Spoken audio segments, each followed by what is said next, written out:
Hi, I'm John Green. This is Crash Course U.S. History, and today we return to one of my favorite subjects, economics. Mr. Green, I don't want to brag, but economics is actually my best subject. Like, I got the bronze medal at the state academic decathlon tournament among C students. Yeah, I remember me from the past. By the way, thanks for getting that picture into our show. It just goes to show you, aptitude is not destiny. Anyway, economics is about much more than like supply and demand curves. Ultimately, it's about the decisions people make and how those decisions shape their lives and the world. So today we're going to turn to one of the least studied but most interesting periods in American history, the market revolution. There weren't any fancy wars or politically charged debates, but this discussion shaped the way that most Americans actually live their lives and think about work on a daily basis. Like, if you or someone you know goes to work, well, then you have the market revolution to thank, or possibly to curse.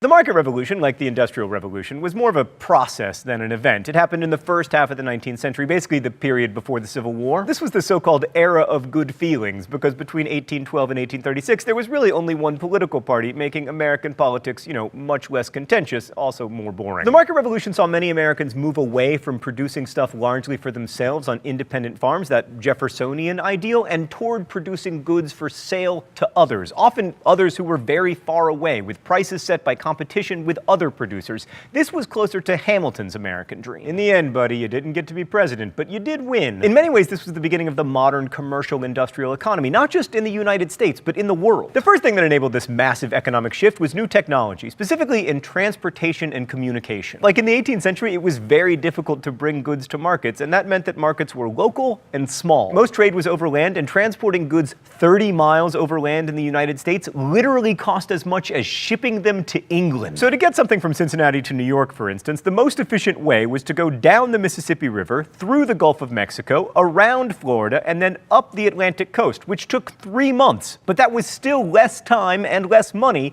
than more direct overland routes. But new transportation changed this. First came better roads, which were largely financed by tolls. Even the federal government got in on the act, building the so-called National Road, which reached all the way from the massive city of Cumberland, Maryland, across our great nation to the equally metropolitan Wheeling, West Virginia. Mr.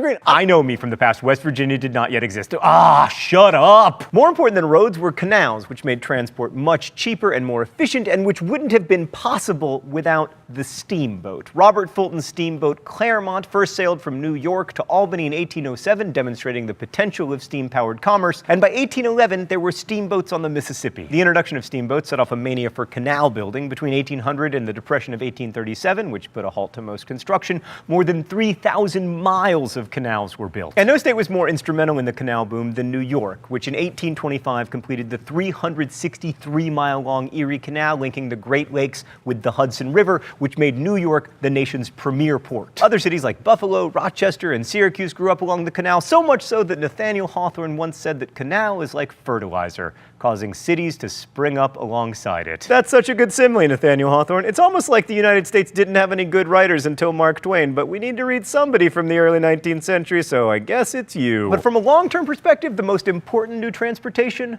Railroads. The first commercial railroad, the Baltimore and Ohio, was begun in 1828, and by 1860 there were more than 30,000 miles of rails in the United States. And on the communication side, we got the telegraph, so no longer would Andrew Jackson fight battles 2 weeks after the end of a war. Telegraphs allowed merchants to know when to expect their shipments and how much they could expect to sell them for, and then, as now, more information meant more robust markets. But perhaps the most important innovation of the time was the factory. Now, when you think of factories, you might think of like Chinese political prisoners making smartphones, but early factories looked like this. More than just a technological development, the factory was an organizational innovation. Like, factories gathered workers together in one place and split up tasks among them, making production much faster and also more efficient. The first factories relied on water power, which is the reason they were all east of the fall line, the geographic reason why there are so many waterfalls and rapids on the East Coast. But after 1840, steam power was introduced, so factories could be located in other places, especially near the large cities that were sprouting up in what we now know as the Midwest. So the American system of manufacture, which centered on mass production of interchangeable parts, grew up primarily in New England, but then it moved to the Midwest, where it spent its adolescence and its adulthood, and now its tottering decline into senility. So all these new economic features, roads, canals, railroads, telegraphs, factories, they all required massive upfront capital investment. Like, you just can't build a canal in stages as it pays for itself. So without more modern banking systems and people willing to take risks, none of this would have happened. Some of these investments were facilitated by new business organizations, especially the Limited Liability Corporation, which enabled investors to finance business ventures without being personally responsible for losses other than their own. In other words,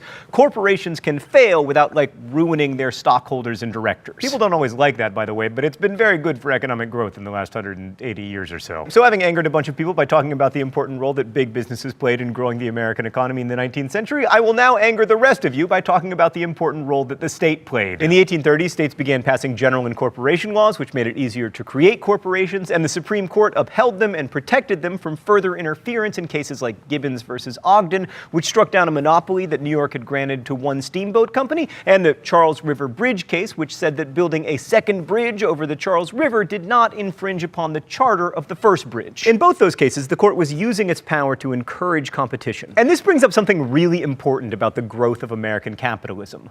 Government helped. The federal government built roads and canals, and its highest court protected businesses, and states issued bonds to build canals and offered sweetheart deals to companies that built railroads. And despite what we may believe about the heroic, risk-taking entrepreneurs building the American economy through solitary efforts, without the government protecting their interests, they wouldn't have been able to do much. All right, let's go to the thought bubble. The market revolution changed the landscape of work, which for most of the prior 200 years happened at home. Small-scale production of clothes and other goods had been done in the home, largely by women, and initially, this is how industrial production worked as well. Factory owners would produce some of the products, like patterns for shoes, and then farm the finishing out to people working in their houses. Eventually, they realized that it would be more efficient to gather the workers together in one place.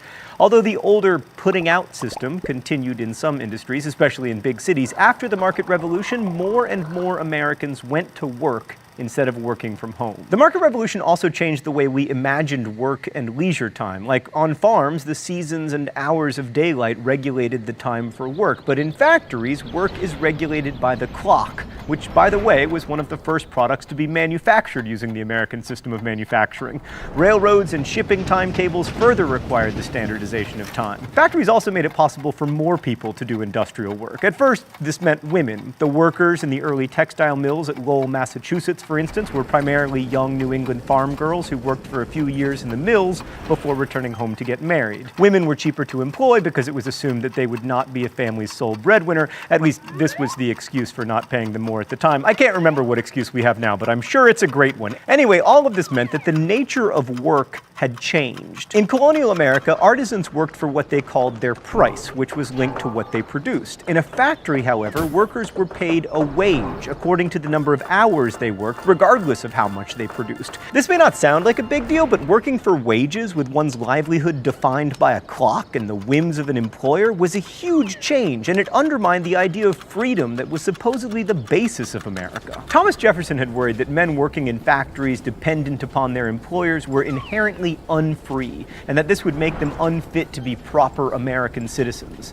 And as it happens, many factory workers agreed with him. Thanks, Thought Bubble. So one reaction to the restrictions of the wage worker was to engage in the great American pastime of lighting out for the territories. With less and less farmland available in New England, young men had been migrating west for decades, and after the War of 1812, this flood of migration continued and even grew. Between 1790 and 1840, 4.5 million people crossed over the Appalachian Mountains, and 6 new states were created between 1815 and 1821. Ohio's population grew from 231,000 in 1810 to over 2 million by 1850. People even took up the motto, "Malaria isn't going to catch itself," and moved to Florida after we purchased it from Spain in 1819. Moving out west was a key aspect of American freedom, and the first half of the 19th century became the age of manifest destiny, the idea that it was a God-given right of Americans to spread out over the North American continent. The term was coined by a New York journalist, John L. O'Sullivan, who wrote that the people living out west, i.e. the Native Americans, must succumb to, quote, "our manifest manifest destiny to overspread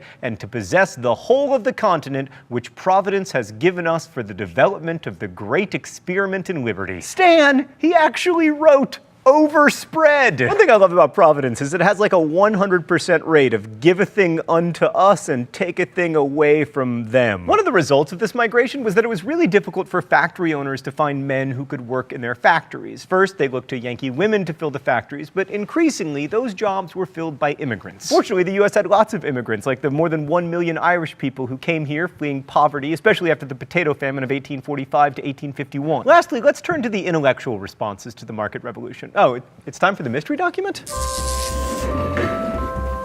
The rules here are simple. If I fail to guess the author of the mystery document, I get shocked with the shock pen. And yes, this is a real shock pen. Lots of people are commenting saying I am faking the shocks. I am not faking the shocks. I am in the business of teaching you history, not in the business of faking pain. All right, let's do this thing.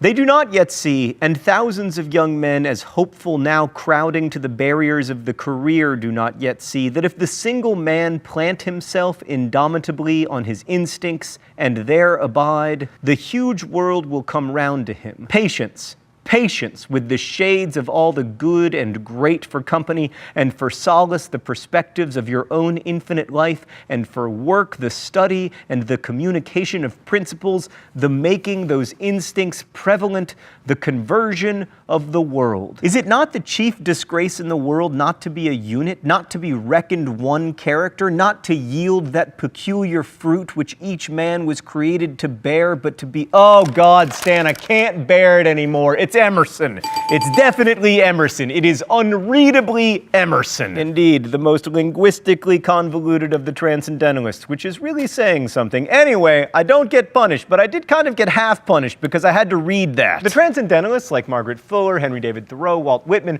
were trying to redefine freedom in a changing world. Work was increasingly regimented, factory workers were as interchangeable as the parts that they made, but the transcendentalists argued that freedom resided in an individual's power to remake oneself, and maybe even the world. But there would be a reaction to this in American literature, as it became clear that escaping drudgery to reinvent yourself was no easy task for wage workers. So the early 19th century saw a series of booms and busts, sometimes called business cycles, and with those business cycles came a growing disparity in wealth. To protect their interests, workers began forming political organizations called working man's parties that eventually morphed into unions calling for higher wages and better working conditions. And we'll have more to say about that in coming weeks, but for now it's important to remember that as America grew more prosperous, many people, women and especially slaves, but also free wage working men, recognized that the market revolution left them with much less freedom than they might have enjoyed 50 or 100 years earlier. My favorite commentary on the market revolution actually comes from the author Herman Melville in his short story Bartleby the Scrivener. Melville worked at the Customs House in New York, so he knew all about world markets firsthand. In Bartleby, he tells the story of a young clerk who works for a lawyer in New York City. Now, when you're a farmer, your work has intrinsic meaning. When you work, you have food, and when you don't work, you don't. But when you're a copyist like Bartleby, it's difficult to find meaning in what you do every day. You know that anyone else could do it, and you suspect that if your work doesn't get done, it won't actually matter very much. And in light of this, Bartleby just stops working, saying, "I prefer not," when asked,